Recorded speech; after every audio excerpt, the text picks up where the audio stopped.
El mundo perdido, de Arthur Conan Doyle, narrado por la voz de Jack. Capítulo 10. Han ocurrido las cosas más extraordinarias. Nos han ocurrido las cosas más portentosas y aún nos siguen ocurriendo, continuamente. Todo el papel que poseo consiste en 5 viejos cuadernos de notas y una cantidad de fragmentos, y solo tengo un lápiz estilográfico. Pero mientras esté en condiciones de mover la mano, continuaré asentando nuestras experiencias e impresiones, ya que somos los únicos hombres de toda la raza humana en presenciar estas cosas. Tiene una enorme importancia que las pueda registrar mientras aún están frescas en mi memoria. Y antes que el destino, que parece estar amenazándonos constantemente, pueda alcanzarnos. Sea porque Zambo pueda llevar al fin estas cartas hasta el río, o porque yo mismo, por vía milagrosa, pueda transportarlas conmigo a mi regreso, o porque algún osado explorador, siguiendo nuestras huellas, con la ventaja, tal vez, de contar con un perfeccionado monoplano, encuentre este manojo de manuscritos. En cualquier caso, digo, tengo la impresión de que lo que estoy escribiendo está destinado a la inmortalidad, como un clásico de la literatura de aventuras verídicas. A la mañana siguiente del día en que quedamos atrapados en la meseta por obra del villano Gómez, iniciamos una nueva etapa en nuestras experiencias. El primer incidente no fue tal como para que yo formase una opinión muy favorable acerca del lugar en que estábamos extraviados. Al despertar de un breve adormecimiento, poco después del alba, mis ojos se posaron sobre un objeto muy extraño que estaba sobre mi pierna. Mi pantalón se había deslizado hacia arriba, dejando expuestas algunas pulgadas de piel por encima de mi calcetín. Sobre ese lugar descansaba un ancho racimo de color púrpura. Asombrado ante la visión, me incliné para quitármelo de encima, cuando, para horror mío, eso reventó entre mi índice y mi pulgar, chorreando sangre en todas direcciones. El grito de asco que lancé atrajo a mi lado a los 2 profesores. «Muy interesante», dijo Summerlee inclinándose sobre mi espinilla. «Una enorme garrapata que, según creo, no ha sido todavía clasificada». «El primer fruto de nuestros trabajos», dijo Challenger en su estilo pedante y bombástico. «Lo menos que podemos hacer es llamarle Ixodes maloni. La insignificante incomodidad que representó su picadura, mi joven amigo, no puede compararse, estoy seguro, con el glorioso privilegio de que su nombre quede inscrito en el inmortal registro de la zoología. Infortunadamente, ha aplastado usted este bello ejemplar en el momento en que se saciaba». «¡Asquerosa sabandija!», exclamé. El profesor Challenger enarcó sus gruesas cejas como protesta y colocó su zarpa acariciadora sobre mi hombro. «Debería cultivar usted la observación científica y la imparcial inteligencia de la mente lógica. Para un hombre de temperamento filosófico como yo, la garrapata, con su prosbócide o trompa en forma de lanceta y su estómago dilatable, es una bella obra de la naturaleza, como el pavo real o, para el caso, como la aurora boreal. Me duele oírle hablar en forma tan despreciativa. Sin duda, como nos apliquemos a ello, conseguiremos otro ejemplar». «No cabe duda de eso», dijo Summerlee ceñudamente, «pues acabo de ver otra que desaparecía por el cuello de su camisa». Challenger pegó un salto en el aire bramando como un toro, mientras arrancaba frenéticamente la chaqueta y la camisa. Summerlee y yo empezamos a reírnos de tal modo que apenas podíamos ayudarle.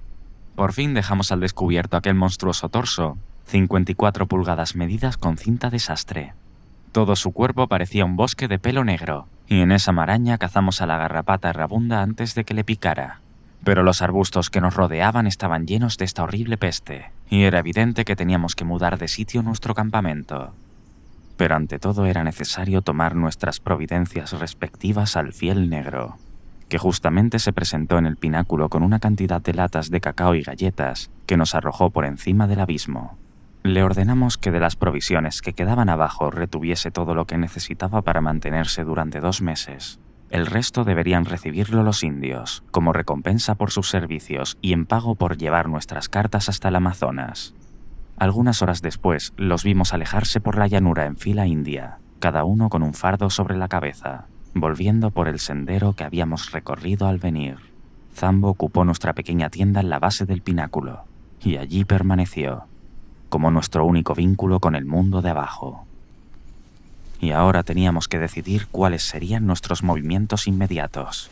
Trasladamos nuestras instalaciones de entre los arbustos plagados de garrapatas y nos situamos en un pequeño claro rodeado por todos lados de árboles que crecían muy tupidos. Había en el centro unas losas de piedra lisa, con un excelente manantial que surgía en las inmediaciones. Allí nos sentamos cómodamente y disfrutamos de la limpieza del lugar, mientras esbozábamos nuestros primeros planes para la invasión de este nuevo territorio. Los pájaros cantaban llamándose entre el follaje. Uno especialmente tenía un peculiar grito ululante que era nuevo para nosotros, pero fuera de estos sonidos no había otros signos de vida. Nuestro primer cuidado fue confeccionar una especie de lista inventario de nuestros pertrechos, para saber con cuánto podíamos contar. Entre las cosas que nosotros mismos habíamos subido y las que Zambo nos había cruzado por medio de la cuerda, estábamos bastante bien provistos. Como lo más importante de todo, en vista de los peligros que podrían rodearnos, teníamos los 4 rifles y 300 cartuchos, también una escopeta, pero solo 150 cartuchos de perdigón, de tamaño medio. En materia de provisiones, teníamos lo necesario para varias semanas, tabaco suficiente y algunos pocos instrumentos científicos, incluyendo un gran telescopio y unos buenos gemelos de campo. Todas estas cosas las acondicionamos en el centro del claro y, como precaución primera, cortamos con nuestras hachas y cuchillos una cantidad de arbustos espinosos, que apilamos formando un círculo de alrededor de 15 yardas de diámetro. Este sería nuestro cuartel general y nuestro refugio en caso de repentino peligro, además de constituir nuestra caseta de guardia y depósito de pertrechos. Lo bautizamos como Fuerte Challenger. Era mediodía antes de que termináramos de instalarnos con seguridad. El calor no era opresivo, y las características generales de la meseta, tanto en temperatura como en vegetación, eran más bien propias de un clima templado. Hayas, robles y hasta abedules podían descubrirse entre la maraña de árboles que nos cercaban. Un inmenso ginkgo, que sobrepasaba los demás árboles, extendía sus ramas y su follaje parecido a una cabellera femenina sobre el fuerte que habíamos construido. A su sombra continuamos nuestra discusión, mientras Lord John, que había tomado rápidamente el mando a la hora de la acción, nos explicaba sus puntos de vista. Hasta tanto los hombres y las bestias no nos hayan visto u oído, estamos seguros, dijo. Cuando sepan que estamos aquí, nuestras dificultades comenzarán. Hasta ahora no hay señales de que nos hayan sorprendido. Por lo tanto, nuestra jugada debe ser seguramente permanecer ocultos por un tiempo y atisbar qué sucede en la comarca. Necesitamos saber cómo son nuestros vecinos antes de relacionarnos con ellos. Pero debemos continuar, me atreví a remarcar. Por todos los medios, hijo. Avanzaremos, pero avanzaremos con sentido común. Nunca deberemos ir tan lejos como para no volver a nuestra base. Sobre todo, no debemos nunca, a menos que sea cuestión de vida o muerte, hacer fuego con nuestros fusiles. «Pero usted hizo fuego ayer», dijo Summerlee. «Bueno, pero no había más remedio. No obstante, el viento era fuerte y soplaba hacia fuera de la meseta. No es muy probable que el sonido haya viajado mucho tierra adentro. A propósito, ¿cómo llamaremos a este lugar?» Hubo varias sugerencias más o menos felices, pero la de Challenger fue la definitiva. «Solo puede tener un nombre», dijo. «Debe llevar el nombre del precursor que la descubrió, o sea, la Tierra de Mapplewhite». Y en Tierra de Mapplewhite se convirtió, y así se denominará en el mapa que se ha convertido en mi tarea especial. Confío en que ese mismo nombre aparecerá en los atlas del futuro. La penetración pacífica en la Tierra de Mapplewhite era el objetivo más urgente que teníamos por delante. Habíamos adquirido una evidencia ocular de que el lugar estaba habitado por algunos seres desconocidos. También el álbum de dibujos de Mapplewhite era una prueba de que podrían aparecer monstruos aún más terribles y peligrosos. El esqueleto empalado en los bambúes, que no podía haber quedado de ese modo sin ser precipitado desde lo alto, sugería la existencia de habitantes humanos, y que estos eran de carácter malévolo. Nuestra situación, varados en aquella tierra sin posibilidad de escape, estaba claramente llena de peligros, y nuestra razón endosaba todas las medidas de precaución que la experiencia de Lord John podía sugerir. No obstante, Era ciertamente imposible que nos detuviéramos en el borde de ese mundo misterioso, cuando todos sentíamos que nuestras almas hormigueaban de impaciencia por avanzar y por arrancar el secreto de sus entrañas. Por lo tanto, cerramos la entrada de nuestra zareba con algunos arbustos espinosos y abandonamos nuestro campamento, con sus depósitos enteramente rodeados por esta cerca protectora. Entonces penetramos lentamente y con precauciones en lo desconocido, siguiendo el curso del pequeño arroyo que fluía de nuestro manantial y que siempre podría servirnos de guía para regresar.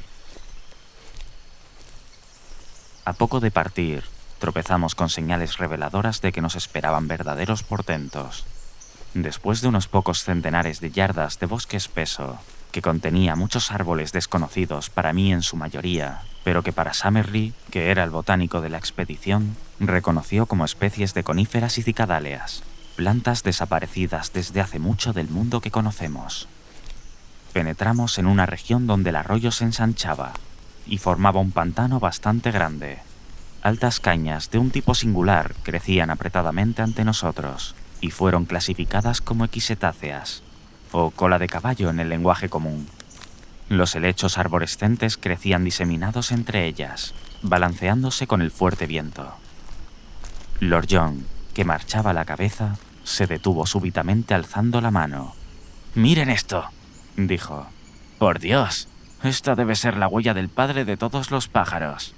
En el lodo blanco que teníamos delante se imprimía una enorme pisada de un pie con 3 dedos.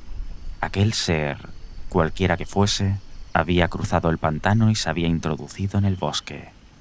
Todos nos detuvimos para examinar la monstruosa marca, si era verdaderamente la de un pájaro. ¿Y qué otro animal podía haber dejado semejante impresión? Su pie era tan grande como el de un avestruz, y sus dimensiones debían ser proporcionalmente enormes. Lord John miró ansiosamente a su alrededor y deslizó 2 cartuchos en su rifle para cazar elefantes. «Apuesto mi prestigio de cazador a que esta huella es fresca», dijo. «No hará ni 10 minutos que la bestia ha pasado por aquí. Observen cómo todavía rezuma el agua en aquella más profunda. ¡Por Júpiter! Aquí pueden ver la pisada de un ejemplar más pequeño». Por cierto, paralelamente a las huellas grandes corrían otras más pequeñas, pero que tenían una misma forma general. «¿Y qué les parece esto?», exclamó triunfalmente el profesor Summerlee, señalando lo que parecía ser la enorme huella de una mano humana de 5 dedos, que aparecía entre las marcas de 3 dedos. «¡Wilden!», gritó Challenger extasiado. «Yo las he visto en la arcilla del Wilden. Es un animal que camina erecto sobre sus patas de 3 dedos y que a veces apoya una de sus garras delanteras de 5 dedos en el suelo. No es un pájaro, mi querido Roxton, no es un pájaro». «¿Es un animal cuadrúpedo?». «No, es un reptil, un dinosaurio. Ningún otro ser podría haber dejado semejantes huellas. Huellas como esta dejaron estupefacto a un digno doctor del Sussex hace 90 años. Pero ¿cómo nadie en el mundo podía esperar que vería señales como estas?». Sus últimas palabras murieron en un susurro, y todos nos quedamos paralizados por el asombro. Siguiendo las huellas habíamos abandonado la ciénaga y cruzado a través de una cortina de arbustos y árboles. Detrás había un claro despejado, y en él 5 de los animales más extraordinarios que yo había visto nunca.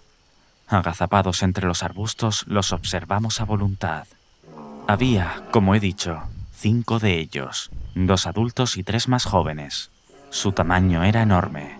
Incluso los pequeños eran grandes como elefantes, mientras los mayores sobrepasaban a cualquier ser que yo hubiera visto.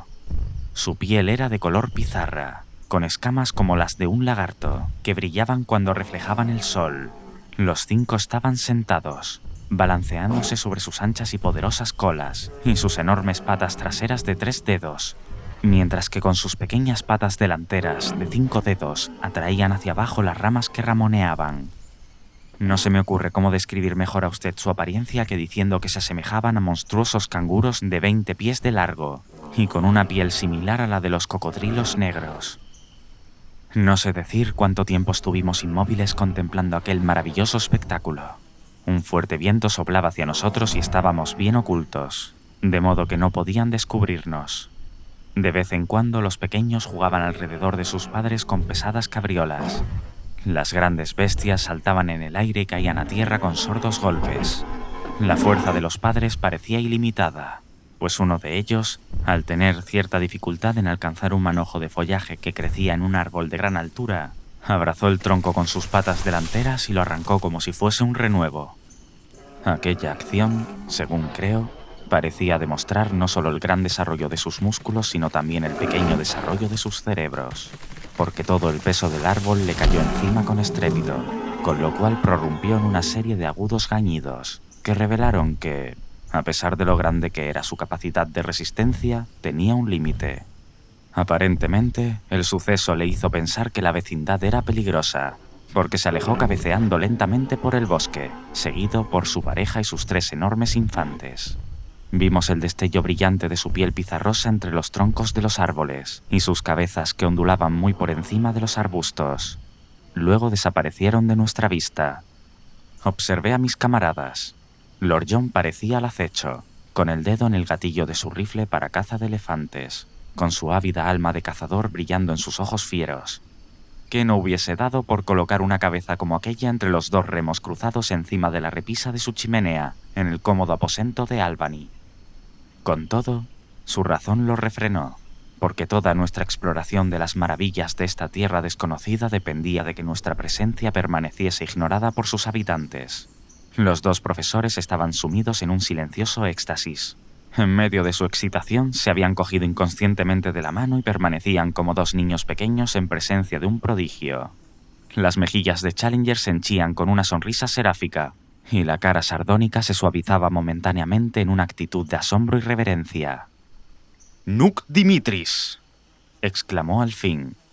«¿Qué dirán de esto en Inglaterra?» «Mi querido Summerlee, yo le diré con toda seguridad lo que dirán exactamente en Inglaterra», dijo Challenger. «Dirán que usted es un infernal embustero y un charlatán científico. Lo mismo que usted y los otros dijeron de mí». «¿Puestos ante las fotografías?» «Trucadas, Summerlee, torpemente trucadas». «¿Aún mostrándoles ejemplares?» «Ah, ahí sí que podemos atraparlos». Malone y toda su plantilla de Fleet Street pueden todavía vociferar en alabanza nuestra.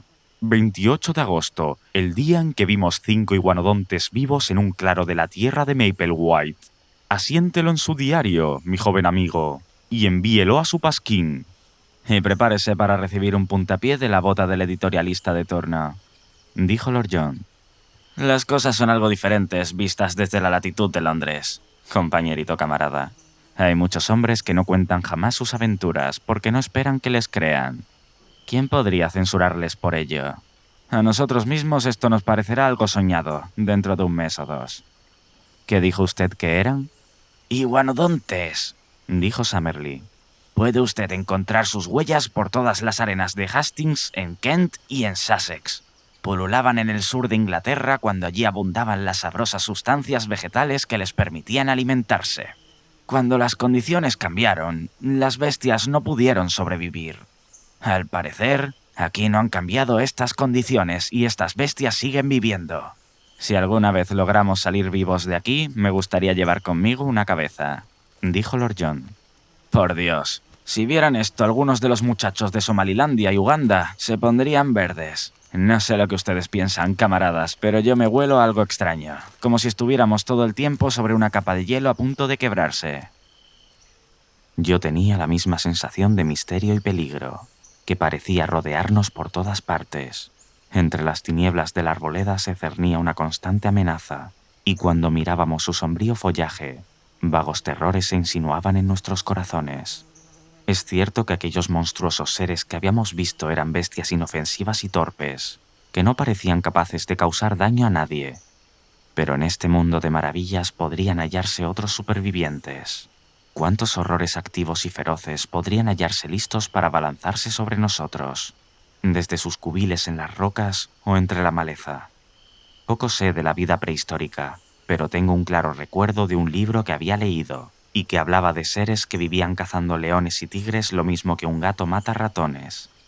¿Qué pasaría si hubiese animales semejantes en los bosques de la tierra de Mapplewhite? Aquella misma mañana, la primera que pasábamos en el nuevo país, parecía predestinada a que descubriéramos los extraños riesgos que nos rodeaban. Fue una aventura aborrecible, que aún me resulta odioso recordar. Si, como decía Lord John, el claro de los iguanodontes persistirá en nuestra memoria como un sueño, no es menos cierto que el pantano de los pterodáctilos será para siempre nuestra pesadilla. Voy a relatar con exactitud lo que ocurrió. Avanzamos muy lentamente por los bosques, en parte porque Lord John actuaba como explorador antes de dejarnos proseguir, y en parte porque a cada paso uno u otro de nuestros profesores se detenía estático y lanzaba una exclamación de asombro ante alguna flor o insecto que se le presentaba como de una nueva especie. Habríamos andado 2 o 3 millas en total, manteniéndonos junto a la orilla derecha del arroyo, cuando llegamos a un claro bastante grande que se abría entre los árboles. Un cinturón de maleza ascendía hasta una confusa masa de rocas. Toda la meseta estaba sembrada de cantos rodados. Caminábamos lentamente hacia esas rocas, entre arbustos que nos llegaban a la cintura, cuando advertimos un extraño y profundo sonido formado por graznidos y silbidos que llenaban los aires con una constante algarabía que parecía provenir de algún lugar situado muy cerca y frente a nosotros. Lord John levantó su mano en señal de que nos detuviéramos y se abrió camino velozmente, deteniéndose y corriendo, hasta la línea de rocas. Vimos cómo espiaba por encima de ellas y hacía un gesto de asombro. Luego se quedó inmóvil, como si se hubiese olvidado de nosotros. Tan fascinado estaba por lo que veía. Por último nos hizo señas para que nos acercásemos, pero mantuvo su mano en alto, como señal de precaución. Toda su actitud me hizo comprender que algo asombroso pero lleno de peligros se presentaría ante nosotros. Nos arrastramos hasta su vera y miramos por encima de las rocas. El lugar que contemplábamos era un pozo, que quizá en un pasado remoto había sido uno de los pequeños cráteres volcánicos de la meseta. Tenía la forma de un tazón, y en el fondo, a unos centenares de yardas de donde nosotros estábamos, había charcos de agua estancada con espuma verdosa, flanqueados por juncales. El sitio en sí ya era fantasmagórico, pero sus ocupantes lo transformaban en un escenario de los 7 círculos de Dante. El lugar era un nido de pterodáctilos. Había centenares de ellos, congregados ante nuestra vista. Toda el área del fondo alrededor de la orilla del agua pululaba con los jóvenes pterodáctilos y sus hediondas madres, que estaban empollando sus huevos amarillentos y correosos. De esta masa obscena de reptiles que se arrastraba y aleteaba surgía el espantoso clamoreo que llenaba los aires y el horrible, mefítico y rancio hedor que nos daba náuseas. Pero arriba, cada uno posado en su propia roca, altos, grises, macilentos, más parecidos a ejemplares muertos y disecados que a seres llenos de vida, estaban los horribles machos, absolutamente inmóviles salvo por el rodar de sus ojos rojos o cuando ocasionalmente hacían chasquear sus picos semejantes a ratoneras para coger a alguna libélula que pasaba junto a ellos. Tenían cerradas sus enormes alas membranosas por medio de sus antebrazos plegados, de modo que parecían gigantescas viejas sentadas, rebozadas en hediondos mantones de color de tela de araña, de los que emergían sus cabezas feroces. Entre grandes y pequeños, no menos de 1 millar de esos repugnantes animales descansaban en aquella hondonada ante nosotros. Nuestros profesores hubieran permanecido allí de buena gana todo el día. Tan extasiados estaban ante esta oportunidad de estudiar la vida de un periodo prehistórico. Señalaban los pájaros y peces muertos que yacían entre las rocas, como prueba de los hábitos alimentarios de aquellos seres. Les escuché felicitarse mutuamente por haber podido aclarar el motivo de que se hallasen en un número tan grande los huesos de este dragón volador en ciertas arcas bien definidas, como por ejemplo en las arenas de Cambridge Green, pues ahora veían que estos, como los pingüinos, vivían en forma gregaria.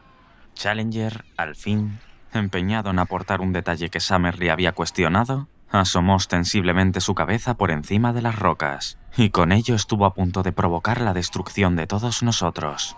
Instantáneamente, el macho más cercano lanzó un grito agudo y sibilante, y desplegó los 20 pies de envergadura de sus correosas alas al remontarse por los aires. Las hembras y las crías se apiñaron junto al agua, mientras todo el círculo de centinelas se elevaba uno tras otro, tomando altura hacia el cielo. Era un cuadro maravilloso el ver a no menos de 1 centenar de aquellos animales de enorme tamaño y repelente aspecto volando como golondrinas sobre nuestras cabezas. con aleteos veloces y cortantes. Pero pronto comprobamos que no era un cuadro en el cual podíamos demorarnos sin perjuicio. Al principio, las grandes bestias volaron describiendo un inmenso círculo, como si quisieran asegurarse de la exacta extensión que el peligro podía tener. Luego, el vuelo se fue haciendo más bajo y el círculo más estrecho, hasta que las sentíamos zumbar en torno a nosotros, cada vez más cerca. El seco y crujiente aleteo de sus enormes alas de color pizarra llenaba el aire con un ruido tan intenso que me hizo recordar el aeródromo de Hendon en un día de carreras aéreas. ¡Hacia el bosque, todos juntos!, gritó Roxton enarbolando su rifle como un garrote. «Esas bestias tienen malas intenciones». En el momento en que tratábamos de retirarnos, el círculo se cerró a nuestro alrededor, hasta que las puntas de las alas de los que estaban más próximos casi tocaban nuestros rostros. Los golpeamos con las culatas de nuestros rifles, pero no hallábamos nada sólido o vulnerable para herirlos. Entonces, súbitamente, asomó de entre el círculo sibilante y de color pizarra un largo cuello y un pico feroz que nos acometió. Le siguieron otro, y otro más. Summerlee lanzó un grito y se llevó la mano al rostro, del cual empezó a manar sangre. Yo sentí una punzada en el cuello y quedé aturdido con el golpe. Challenger cayó y cuando me detuve para levantarle recibí otro golpe por detrás, cayendo entonces encima de él. En ese instante, oí el disparo del rifle para elefantes de Lord John, y al levantar la vista observé a una de las bestias que se agitaba en el suelo con un ala rota, escupiendo y gorgoteando hacia nosotros, con el pico muy abierto y los ojos desorbitados e inyectados en sangre, como un demonio de pintura medieval. Sus camaradas comenzaron a volar más alto ante el súbito estampido y trazaban círculos sobre nuestras cabezas. «¡Ahora!», gritó Lord John. «¡Ahora por nuestras vidas!». Tambaleantes, nos precipitamos en el bosque, y en el momento en que alcanzábamos los árboles, aquellas arpías estaban de nuevo sobre nosotros. Summerlee fue derribado, pero lo arrancamos de allí y nos metimos entre los troncos.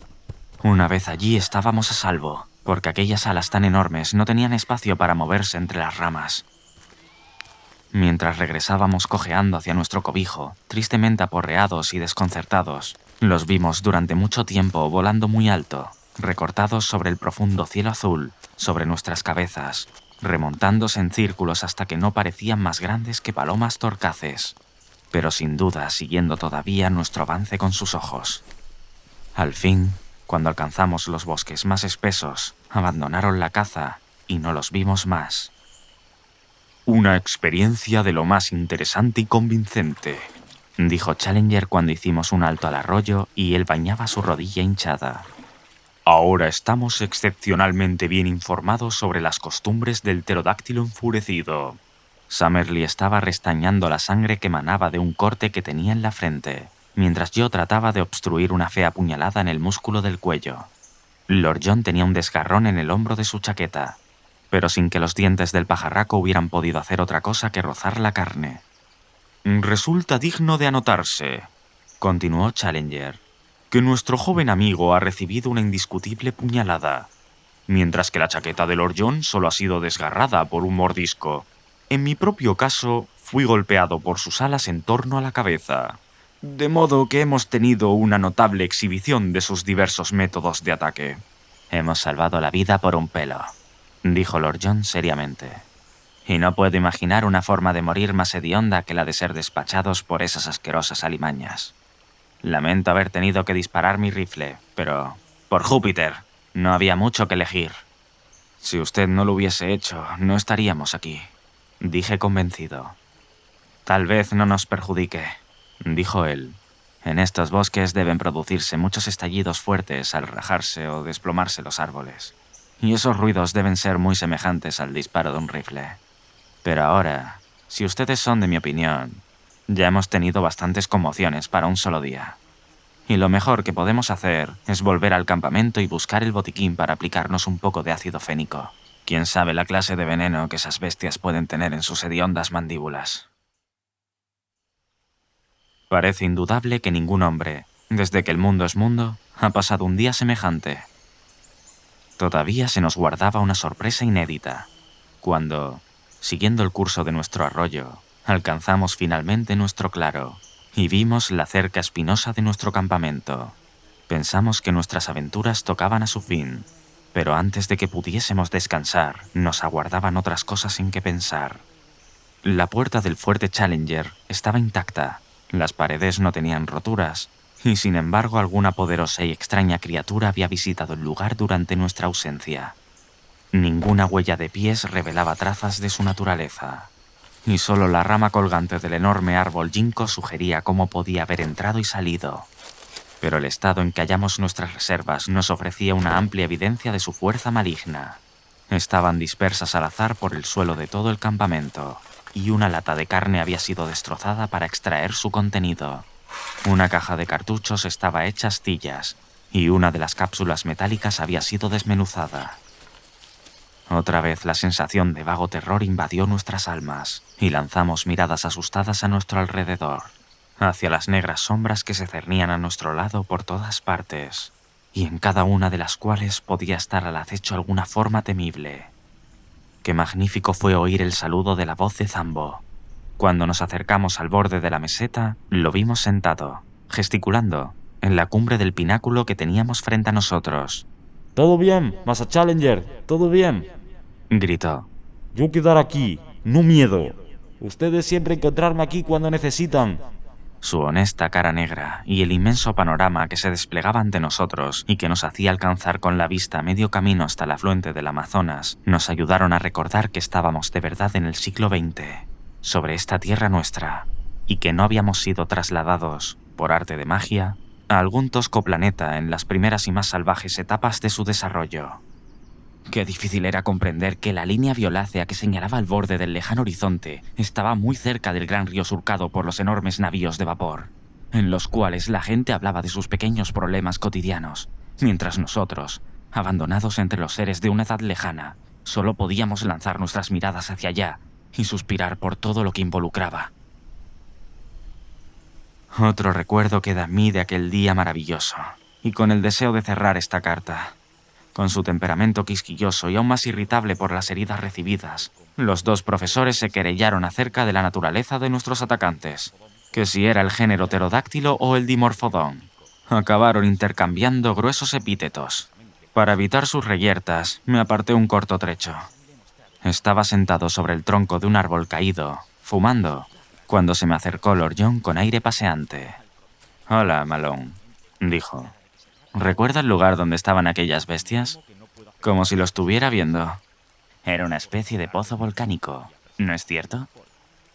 «Exactamente», dije. «¿Se fijó en el terreno?» «Rocas. Pero alrededor del agua, donde crecían las cañas.